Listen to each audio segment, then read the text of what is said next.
ஆண்டவரும் இரட்சகருமான இயேசு கிறிஸ்துவின் ஈடு இணையற்ற நாமத்தில் அன்றன்றுள்ளப்பம் வாசகர்களுக்கு எங்கள் அன்பின் வாழ்த்துக்கள். 2024 ஆண்டு ஆகஸ்ட் மாதம் 6ஆம் தேதி செவ்வாய்க்கிழமைக்குரிய தின தியானம். இன்றைய தலைப்பு இயேசுவே தாவீதின் குமாரனே. மார்க் 10:47 சொல்கிறது, அவன் இயேசுவே தாவீதின் குமாரனே எனக்கு இரங்கும் என்று கூப்பிடத் தொடங்கினான். இயேசுவானவர் இங்கே இயேசுவே என்றும் தாவீதின் குமாரனே என்றும் அழைக்கப்பட்டதாக சொல்லப்பட்டிருக்கிறது. இதே சம்பவத்தை மத்தேயுவில் எழுதும்போது இன்னொரு வார்த்தையும் சேர்த்து ஆண்டவரே என்று எழுதப்பட்டுள்ளது. கர்த்தருடைய நாமம் பர்திமேயுவுக்கு தெரிந்திருந்தது. இயேசு என்ற நாமம் கர்த்தரால் கொடுக்கப்பட்ட நாமமாகும். தேவதூதன் மரியாளின் புருஷனாகிய யோசேப்பின் சொப்பனத்திலே தோன்றி அவருக்கு இயேசு என்று பெயரிடுவாயாக, ஏனெனில் அவர் தமது ஜனங்களின் பாவங்களை நீக்கி அவர்களை ரட்சிப்பார் என்றான்.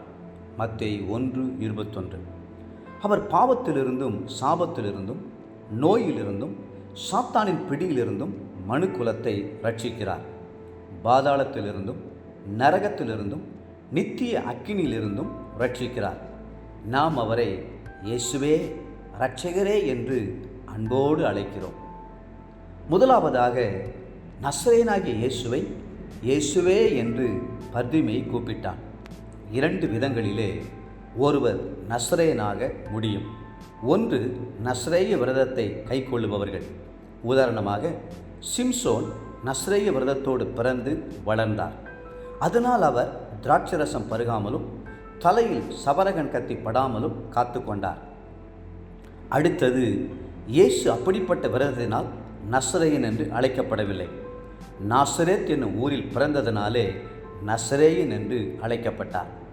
ஒருமுறை இயேசு ஜெபாலயத்தில் பிரசங்கித்து கொண்டிருந்த போது அங்கிருந்த ஒரு அசுத்த ஆவியுள்ள மனுஷன், ஐயோ நசரேயனாகிய இயேசுவே, எங்களுக்கும் உமக்கும் என்ன? எங்களை கெடுக்கவா வந்தீர்? உம்மை இன்னார் என்று அறிவேன், நீ தேவனுடைய பரிசுத்தர் என்று சத்தமிட்டான்.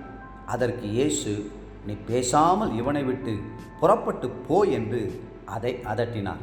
மார்க் 1:24-25 ஜனங்கள் எல்லாருமே இயேசுவை கலிலேயாவில் உள்ள நாசரேத்திலிருந்து வந்த தீர்க்கதரிசியாகிய இயேசு என்று அறிந்திருந்தார்கள்.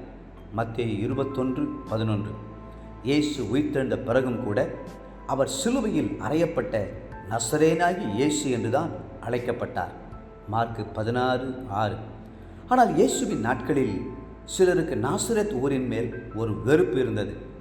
நாசரேத்திலிருந்து யாதொரு நன்மையும் உண்டாக கூடுமோ என்று நாத்தான்வேல் கேட்டபோது பிலிப்பு வந்து பார் என்று பதிலளித்தார். யோவான் 1:46. நாசரேத்திலிருந்து வந்த இயேசுவின் மூலமாக ஆயிரக்கணக்கானவர்களுக்கு நன்மை கிடைத்தது. பர்திமேயுவும் பார்வையை பெற்றான். இரண்டாவதாக பர்திமேயு தாவீதின் குமாரனே என்று கூப்பிட்டான். புதிய ஏற்பாட்டில் முதல் வசனமே தாவீதின் குமாரனாகிய இயேசு கிறிஸ்துவின் வம்ச வரலாறு என்றுதான் ஆரம்பிக்கிறது. மத்தேயு 1:1. வெளிப்படுத்துதல் 5:5 இதோ யூதா கோத்திரத்து சிங்கமும் தாவீதின் வேறுமானவர் புஸ்தகத்தை திறக்கவும் அதன் 7 முத்திரைகளை உடைக்கவும் ஜெயங்கொண்டிருக்கிறார் என்று எழுதப்பட்டிருக்கிறது. தேவப்பிள்ளைகளே, தாவீதின் குமாரனே என்று கர்த்தரை அழைக்கும்போது அவர் நிச்சயமாகவே அற்புதம் செய்தருள்வார். இன்றைய நினைவிற்கு வெளிப்படுத்தின விசேஷம் 22:16. நான் தாவீதின் வேரும் சந்ததியும் பிரகாசமுள்ள விடிவெள்ளி நட்சத்திரமாயிருக்கிறேன். இன்றைய வேத வாசிப்பு காலை சங்கீதம் 70 மற்றும் 71 சங்கீதங்கள். மாலை ரோமர் 8:22-39 முடிய. அன்புக்குரிய அன்றனுள்ளப்பம் வாசகர்களே, மீண்டும் உங்களை வாழ்த்துகிறோம். இயேசுவே தாவீதின் குமாரனே என்று கூப்பிடுங்கள். கர்த்ததாமே உங்களுக்கு அற்புதம் செய்து உங்களை ஆசீர்வதித்து மென்மேலும் உயர்த்துவாராக. ஆமீன்.